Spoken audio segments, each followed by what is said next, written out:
ప్రేక్షకులకు నమస్కారం అండి. కరోనా మళ్ళీ వస్తుంది అంటున్నారు. కరోనా వచ్చేది ఊపిరితిత్తులు కానీ అంటున్నారు. ఈ కరోనా ఊపిరితిత్తుల మీద అంత ప్రభావం చూపదని కూడా కొంతమంది డాక్టర్లు చెప్తున్నారండి.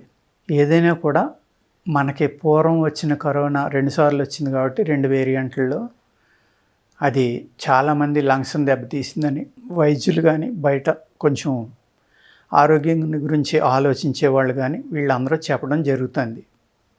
కాబట్టి కరోనా మనకి రాకుండా ప్రివెంటివ్గా మనల్ని మనం కాపాడుకోవాలి, మనలో శక్తి పెంచుకోవాలి అంటే ఊపిరితిత్తులు అంటే లంగ్స్ చాలా ఇంపార్టెంట్ అండి. ఈ ప్రాణ అనేది మన శరీరంలో ఫ్లో అవుతుంది, తిరుగుతుంది అంటే కారణం ఊపిరితిత్తులే.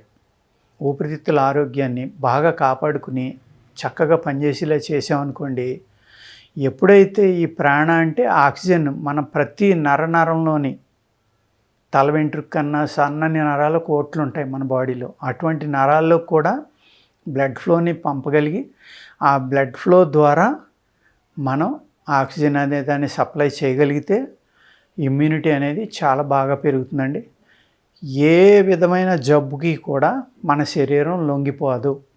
అంటే మనకి వైరస్లు కానీ బ్యాక్టీరియాలు కానీ ఫంగస్లు కానీ ఇటువంటివన్నీ కూడా మన బాడీ తొందరగా ఎఫెక్ట్ అవ్వకుండా కాపాడుకోవాలి అంటే ఊపిరితిత్తులు అనేది చాలా ఇంపార్టెంట్ అవయవం అండి. ఈ ఊపిరితిత్తులు ఆక్సిజన్ తీసుకుని బాడీ అంతా కలపడం వల్లే, తిప్పడం వల్ల రక్తంలో కలిపి ఆ రక్తం ద్వారా బాడీ అంతా ఫ్లో చేయడం వల్ల శరీరంలో ఉన్న అన్ని అవయవాలు టోటల్ బాడీలో ఉన్న సెల్స్ అన్నీ కూడా ఆరోగ్యకరంగా ఉంటున్నాయండి. ఎక్కడికైతే ఈ ఆక్సిజన్ సప్లై ఆగిపోతుందో ఆ సెల్కున్న వాల్ ఓపెన్ అవ్వదు, లేకపోతే క్లోజ్ అవ్వదు. అక్కడ ఆక్సిజన్ సరిపోకపోతే అక్కడ మనకి జబ్బు అనేది స్టార్ట్ అవుతుందండి. దానివల్ల మనకి అనేక వ్యాధులు మన శరీరం తొందరగా లొంగిపోయి ఆహ్వానించినట్టు అవుతుందన్నమాట. దాని నుంచి మనల్ని మనం కాపాడుకోవాలి, మన ఊపిరితిత్తులు బలంగా ఉండాలి అంటే ఆస్మా ఉన్నవాళ్ళు కానీ, పర్మనెంట్గా కోల్డ్ ఉండేవాళ్ళు, లంగ్స్ వీక్ అయిన వాళ్ళు, అటువంటి వాళ్ళ కోసం ఒక అద్భుతమైన లేహ్యం మా దగ్గర ఉందండి. శ్వాసహార అవలేహ్యం అనమాట. 30 బాల్స్ ఉంటాయండి ఇందులో.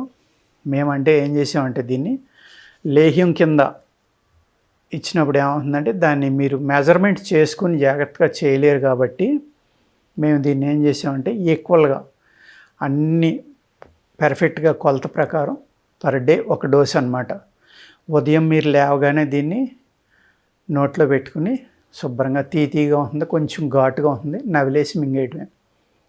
ఒక 10 నిమిషాల దాకా నీళ్లు తాకుండా ఉంటే చాలా మంచిది. ఎందుకంటే గొంతుకు దగ్గర నుంచి ప్రేగుల్లోకి వెళ్ళేదాకా ఎక్కడ శ్లేష్మం ఉన్న ఈ ఇసోఫేగల్ వైరస్ కానీ, గొంతుకులో శ్లేష్మం కానీ, పొట్టలో ఉన్న అంటే ఫ్లమ్ పేరుకుపోవడం, ఊపిరితిత్తులకి వెళ్ళి నాళాల్లో అవి ఫ్లమ్ వల్ల కానీ బ్యాక్టీరియాల వల్ల కానీ మూసుకుపోయి ఆస్తమా ఎవరికైతే వచ్చి పఫ్ కొట్టుకుంటూ ఉంటారు చాలామంది.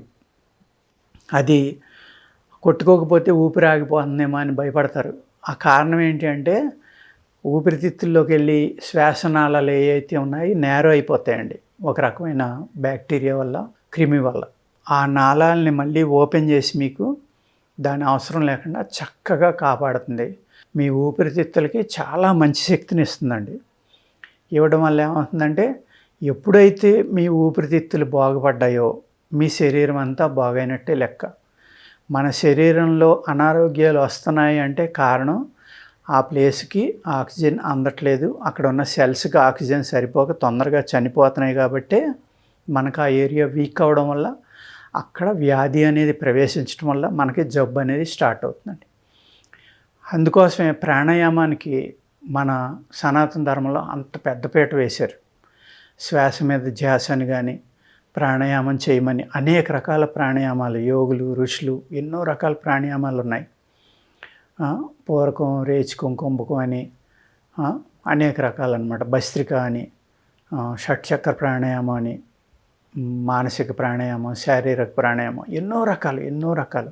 అంత గొప్పగా యోగులు, ఋషులు ధ్యానంలో కూర్చొని కూడా ప్రాణాయామం ఎందుకు చేస్తారు అంటే ప్రాణాన్ని అంటే శ్వాసని ఆపగలిగే శక్తి కూడా అంటే సమాధిలోకి వెళ్ళే శక్తి కూడా ఆ ప్రాణాయామ సాధన వల్లే వస్తుందండి. ఆ ప్రాణాయామ సాధన వల్లే మనం వందల సంవత్సరాలు బతకడానికి కూడా అవకాశం ఉంది.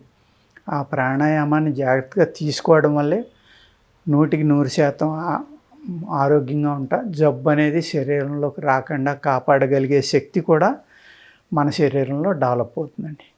ఆ విధంగా చెయ్యాలి. మీ ఇమ్యూనిటీ బాగా పెరగాలి, చక్కగా బలం రావాలి, ఈ ఊపిరితిత్తులకు సంబంధించిన వ్యాధులన్నిటి నుంచి విముక్తి కావాలి అని అనుకునేవాళ్ళు ఎవరైతే దాని నుంచి బయటపడదాం అనుకున్నారో ఇది చాలా మంచి రిజల్ట్ ఉందండి. అలాగా కొంతమంది ఫోన్ చేసి అడుగుతూ ఉంటారు, 100% తగ్గిపోతుందా సార్ అని. 100% తగ్గిపోవడం అనేది చెప్పడానికి నేను దేవుణ్ణి కాదు. దేవుడైతే చెప్పగలడు, మనిషి చెప్పలేడు కదా. నేను మనిషిని మీలాగే. ఒక చక్కని మందు చేశాను, మీ అందరికీ ఇస్తున్నాను, గ్యారంటీ అని చాలామంది అడుగుతూ ఉంటారు. గ్యారంటీ ఇవ్వలేం కదా. గ్యారంటీ ఇవ్వాలంటే ఎలాగా? మీరు వాడకపోయినా మాదే తప్పు, మీరు పచ్చం చేయకపోయినా మాదే తప్పు, మీరు జ్ఞాపకం వచ్చినప్పుడు తిన్నా మాదే తప్పు. ఎంటీ స్టమక్ తోటి రోజు ఉదయం తినమంటే ఏ మధ్యాహ్నం తింటాం, రాత్రి తింటాం, జ్ఞాపకం వచ్చినప్పుడు తింటాం, ఇలాంటి ఏది చేసినా కానీ వైద్యందే తప్పు అవుతుంది. కాబట్టి అలా ఏమి ఉండదండి.